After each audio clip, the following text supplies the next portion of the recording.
सावित्री 2 बेटों की माँ थी। उसे इस बात पर बड़ा घमंड था। वो मानती थी कि बेटे घर की शान होते हैं। ये ले सावित्री, मिठाई खा, मेरे यहाँ पोती पैदा हुई है। ये सुनते ही सावित्री मुंह बना के कहती है, अरे तू तो लुट गई, बर्बाद हो गई, तेरे यहाँ लड़की पैदा हो गई। अरे तू ऐसा क्यों कह रही है? मैं तो बहुत खुश हूँ।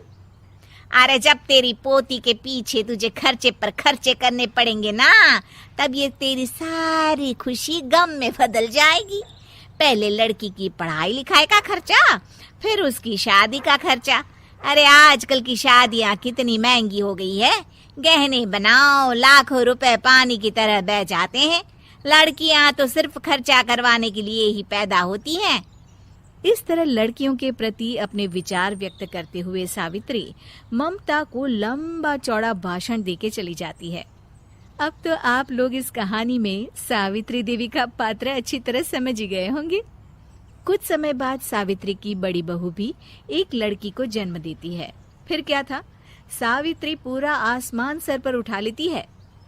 हे भगवान, ये तू मुझसे किस जन्म का बदला ले रहा है?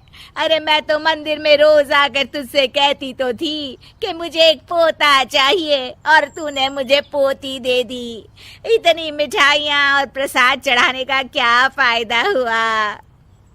तभी सावित्री की बहू निशा कहती है, क्या माँ जी, आप भी इतनी सी बात पर नाराज हो गई हैं? देखिए तो आपकी पोती कितनी सुंदर है, बिल्कुल आप पर गई है। अरे चुप कर, तुझे 9 महीने इतने महंगे महंगे काजू बादाम फल फ्रूट खिलाने का फायदा क्या हुआ? मेरे तो सारे पैसे बर्बाद हो गए। ये सुन सावित्री का बड़ा बेटा अजय कहता है, माँ, तुम सिर्फ नाम के लिए 2020 में रहती हो। असल में तुम्हारा दिमाग सैकड़ों साल पुरानी सोच रखता है। आज के जमाने में लड़का और लड़की में कौन फर्क करता है? मैं तो बहुत खुश हूँ कि भगवान ने मुझे लक्ष्मी के रूप में बेटी दी है। लेकिन सावित्री पर अजय की बातों का कोई असर नहीं होता। नालायक, अपनी पत्नी की जबान बोल रहा है। मेरा बड़ा बेटा तो हाथ से गया। लेकिन सावित्री देवी हार मानने वाली नहीं थी। वो पोते की चाह में अपने छोटे बेटे विजय की शादी करवा देती है। कुछ समय बाद आखिरकार वो दिन आ ही जाता है जब सावित्री की छोटी बहू गर्भवती हो जाती है। सावित्री इतनी खुश हो जाती है कि वो बच्चे के जन्म से पहले ही सारे मोहल्ले में ढिंढोरा पीटने लगती है। ये क्या सावित्री, तू तो पोते के जन्म से पहले ही मिठाई बांट रही है। पहले पोता पैदा तो होने दे, और फिर क्या पता अगर पोते की जगह पोती पैदा हो गई तो। ये सुन सावित्री चिढ़ जाती है। अरे अपनी काली जबान मत चला। मेरी मिठाई खा के मेरा ही बुरा सोच रही है। बड़ी आई, ला मेरी मिठाई वापस कर। देख लेना, इस बार मेरे यहाँ पोता पैदा होगा, पोता। लेकिन ठीक इसका उल्टा होता है। सावित्री की छोटी बहू भी एक लड़की को जन्म देती है। सावित्री फिर से रोना धोना शुरू कर देती है और अपनी छोटी बहू को कोसते हुए भला बुरा कहने लगती है। देखते ही देखते ये सावित्री की रोज की आदत हो जाती है। एक दिन उसकी इस आदत से परेशान होकर विजय अपने भाई अजय से कहता है, भैया, माँ खुद एक औरत होकर हमारी बेटियों को पसंद नहीं करती, उल्टा उन्हें रोज कोसती रहती है। मुझे माँ की यह आदत बिल्कुल पसंद नहीं आती। अरे तू ठीक कहता है, मैं भी अब माँ से तंग आ गया हूँ। अच्छा, तो अब तुम दोनों इस तरह पीठ पीछे मेरी बुराई भी करने लग गए हो? नहीं माँ, हम चाहते हैं कि घर में शांति बनी रहे। हमें हमारी बेटियाँ बहुत प्यारी है। मैं नहीं चाहता कि वह तुम्हारे ताने सुन सुन कर बड़ी हो, और इसीलिए हम दोनों ये घर छोड़कर चले जाएंगे। हाँ माँ, मैं भैया की बात से सहमत हूँ। जब तुम इस घर में अकेली रहोगी तब तुम्हें अपनों की कीमत का एहसास होगा।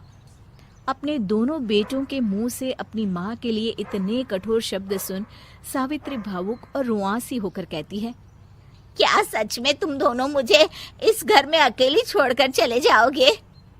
हाँ माँ। हाँ माँ, अब पानी सर के ऊपर जा चुका है। मैं तुम दोनों के बिना नहीं रह सकती। अपनी सास के आंसू देख अजय और विजय की पत्नी अपने पतियों से लड़ पड़ती है। अरे जिसे जाना है वो जाए, मैं माँ जी को छोड़कर कहीं नहीं जाने वाली। भाभी, आप ये क्या कह रही हैं? वही जो तुम सुन रहे हो।